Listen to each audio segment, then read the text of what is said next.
Further to that story, I have the pleasure of speaking now with Gene Ubriaco, lifelong friend of Tony Esposito and prolific member and participant in the National Hockey League. Hello, Gene. Thank you for your time today. Oh, no problem. Something sad, but anytime you talk about Tony, it's worth it. Yeah. Now, you and Tony have been lifelong friends, really, as well as having been, co-workers, colleagues throughout your lives. Yes, we have. I was born on James Street, and they were born across from King Edward School on Elbert Street. Okay. And I'm a little older than they are, and so we really didn't play together as youth as much, but I knew of them. They came up the same way I did, and we were together many times. And in Sault Ste. Marie, we ran the Sioux Hockey Clinic together, Phil and Tony, Angela Bombaco, Matt Pavlich.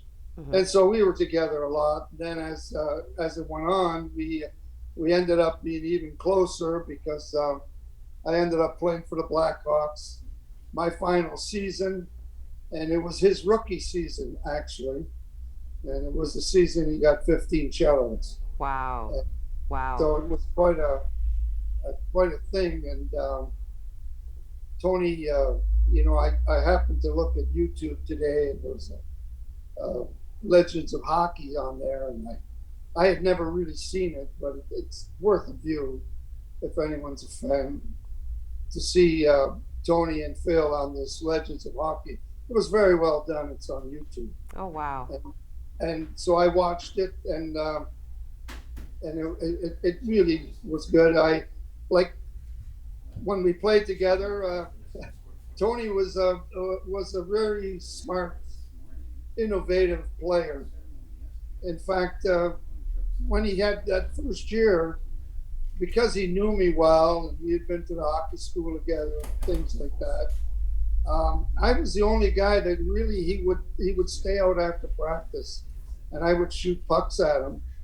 And the idea was any team that we were playing against, he would pick out the shooters that he thought he was going to be up against, and we would practice where they might shoot on them. And we did that all the time. And to think he went on to get 15 shutouts.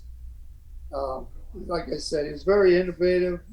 He almost had a book on just about every shooter that he was aware of in the National Hockey League. And the only reason he trusted me, I didn't shoot as hard as most guys, but I was fairly accurate.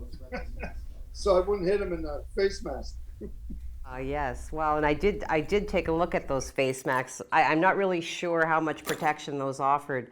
Yeah. Now, you, in your career, as well as having played in the NHL, I know that you did go to school, you did become a coach, and you coached for some time. So from a coaching perspective, what did you find particularly, like how would you describe his play? What would you say was the most exciting thing about him as a goalie, as a player? Well, he didn't just want to win, he wanted to shut it. I mean, Oh, that's the difference. yeah. I mean, he was very, very. Once the puck dropped, he was mesmerized by the game. In fact, he was saying one time, I happened to see him every time he hears the national anthem. Tony would be rocking in the net, rocking back and forth. He was so nervous. Oh, wow. And in fact, when we coached the Penguins, and he hired me to coach the Penguins, Mm-hmm. I can recall looking up at the in the press box where he was in his box, and when the national anthem came on, you could see him rocking. It I'm brought gonna him right. I'm going to have to You check see, that out now. I'm going to be watching for that. yes, he was so into the game and concentrate. He was such an innovator in the game, with the masks, with his gloves, with his equipment, with his style, a very, very unique style. Now, He almost looked like a cat, always ready. You know, wow, wow, great vision, and he always talked. He actually helped me a lot in many ways, even as a coach. I've always respected the goaltenders whoever I've coached. I've had, in fact, I made sure the goaltenders wherever I coached, I invited them home for dinner. They were my favorite players because to me, they were my coach on the ice. They really were. yeah, They're standing there. They know who's playing, who's not. right, right. And so I have a lot of respect. In fact, right now, the general manager of the Wolves, Yes. which I had a lot to do with, is Wendell Young. Mm-hmm. And he's a goaltender that played for Tony and I in Pittsburgh. Wow. Now, I do know that it happened at least once and maybe more than once where the two brothers, will layer the conversation with Yes. Phil now, where they did end up playing each other. That's right. They played each other, and I can recall in the video that if you ever go on there, it's about the first game they played. They tied 2-2, and Phil's mother and wife called Phil and said, "How'd he do?" He said, "Well, he did real great. He was second star." There's one problem. He said, "I was first star." And I scored the 2 goals. They knew each other's game just that well. Yes. And so, yeah, like I said, he was a great manager. I mean, Tony was the only problem he had. He thought it was his money a little bit, maybe. But other than that, he was a great manager because we ended up the first year we had the Penguins hadn't made the playoffs in 7 years. Okay. When we took over, and we did make the playoffs, we had a great year. Oh, fantastic. Yeah. So, but anyway, it didn't last too long because the next year we were out, both of us, for some reason. I don't even want to go into that. No.